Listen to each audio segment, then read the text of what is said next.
Nous sommes dans un lycée professionnel qui a un label lycée des métiers d'art. Les formations que nous proposons vont du CAP au baccalauréat professionnel. Le travail d'un chef d'établissement, c'est de s'appuyer sur ses collaborateurs.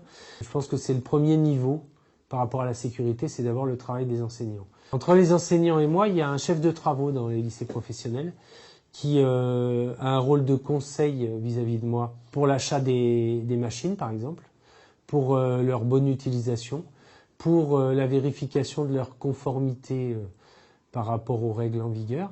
Et c'est aussi l'interlocuteur privilégié des enseignants.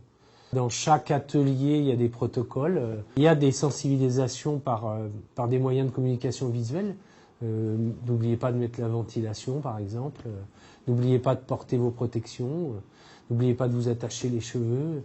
Il y a également des éléments du même type dans le règlement intérieur du lycée qui précise que pour certaines sections professionnelles, une tenue particulière peut être exigée.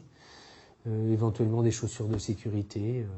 Il y a des préconisations qui sont du ressort du règlement intérieur du lycée.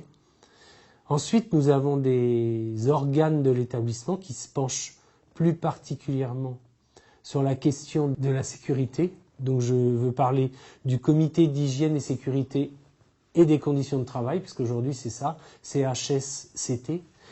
Alors c'est un organisme qui comporte la direction de l'établissement, des représentants des enseignants, des représentants des agents d'entretien, de restauration de l'établissement, des représentants des élèves, des représentants des parents d'élèves et des représentants de la collectivité territoriale de rattachement.